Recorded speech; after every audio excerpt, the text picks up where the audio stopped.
Hello বন্ধুরা, আপনারা সবাই কেমন আছেন? আমি ভালো আছি। আশা করি আপনারাও ভালো আছেন।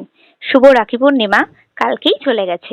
তো সেই ভিডিওটাই একটুখানি শেয়ার করি আপনাদের সামনে। যেহেতু শুভ রাখি পূর্ণিমা বা ভাইফোঁটা যাই হোক না কেন, বা পুজো, আচ্ছা, এই বিশেষ কোনো দিনে বা বিশেষ কোনো অনুষ্ঠানে বাড়িতে একটু বিছনার চাদরটা একটু নতুন করে পাতলে ঘরটার পরিবেশটাই একটা বদলে যায়, তাই না? এই দেখুন কেমন লাগছে বলুন তো নতুন বিছনার চাদরটা পেতে। খুব সুন্দর লাগছে। আমার তো বেশ ভারী ভালো লাগে কোনো বিশেষ দিনে নতুন বিছনার চাদর বিছনায় পাতলে। তো সেটাই আপনাদেরকে বলছিলাম যে বিছনার চাদরটা একটুখানি পাল্টে দিই। তো ভাইরা আসবে, তারপর আমার ননদ আসবে তোমাদের দাদাকে রাখি পরাতে। তাই জন্য ভাবলাম একটুখানি পাল্টাই। হ্যাঁ, তাই আর বিশেষ বিশেষ দিনে একটুখানি ভালোও লাগে, মনটাও ভালো লাগে আর ঘরটাও ভালো লাগে। তো এই দেখুন আমার ঘরটা হয়ে গেছে, এরপরে পাশের ঘরটাও একটা সুন্দর বিছনা চাদর পেতে দিলাম। কেমন লাগছেন কমেন্ট করে জানিও কিন্তু বন্ধুরা। এরপরে রান্নার দিকে চলে যাব। ইতিমধ্যে গিয়ে দেখি মা কিন্তু কুটনো করতে বসে গেছে। এই দেখুন আলু কাটছে বড় বড় করে, আলুগুলো কেটে নিচ্ছে। এরপরে কিন্তু মা দেখলাম পেঁয়াজ কাটাও মা হয়ে গেছে। তো মা সমস্ত যোগাযন্ত্র করে রেডি করে দিচ্ছি। কি হবে আজকের মেনু রাখিতে, কি খাওয়াবে দিদি তার ভাইকে, দেখা যাক। চলুন ভিডিওটি তাহলে দেখতে থাকুন কি খাওয়ানো হবে।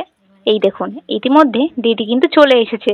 আর মশলার মশলাগুলো ম্যারিনেশন করে চিকেনটা মা রেখে দিয়েছিল, সেটার মধ্যে মশলা ছড়াচ্ছে। এটা কি মশলা ছড়াচ্ছে সেটা কিন্তু আপনারা প্যাকেট দেখে বুঝতেই পেরেছেন যে বাড়িতে আজকে কিন্তু কি হতে চলেছে, তাই তো। তো যাই হোক, দিদি দিদি আজকে রান্না বান্না করবে।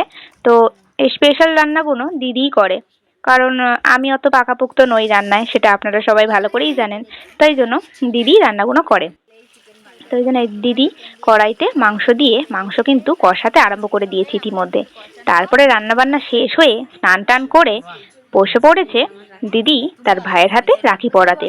আমি সমস্ত কিছু জোগাড় করে দিয়েছি। এই দেখুন তার ভাইও রেডি রাখি পরবে বলে।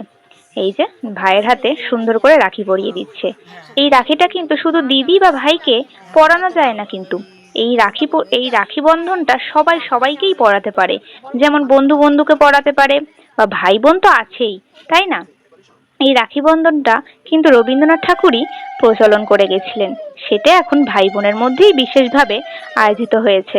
তো এই দেখুন দিদি তার ভাইকে আশীর্বাদ করে রাখি পরিয়ে দিল। এইদিকে বাবু বসে রয়েছে তার ঠাকমার হাতে রাখি পরবে বলে।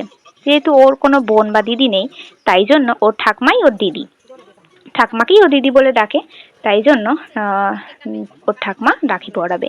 তো এরপরে দিদির পালা শেষ। এবারে আমার তিন ভাইয়ের মধ্যে বড়টা এসেছিল, বড় ভাই এই যে বসে পড়েছে, আর আমি ওইদিকে রাখি নিয়ে বসে পড়েছি ওকে রাখি পরাবো বলে। তো এই যে আহ, ও এসে ওকে আমি তাপ দিচ্ছি এবং ওর হাতে এরপরে আশীর্বাদ আশীর্বাদ করে ওর হাতে রাখি পরিয়ে দেবো। তো ও যাই হোক, আমি তো বাপের বাড়ি যেতে পারিনি, ও যেহেতু এসেছে এই অনেক, তাই না? কিছু দিক বা না দিক সেটা তো বড় ব্যাপার না, ভালোবেসে যে আমার কাছে রাখি পরতে এসেছে এটাই অনেক। আমার তো সবসময় সমস্ত কাজের ঠেলায় যে ওটা হয় না। তো ও যে এসেছে আমার কাছে রাখি পরতে তাতেই আমি খুশি। এই দেখুন এরপরে ওকে আমি মিষ্টি খাইয়ে দিচ্ছিলাম।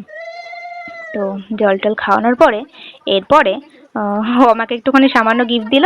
তাই আর এটাই অনেক, তাই না? এটাই সবাই কি তাই দিতে পারে?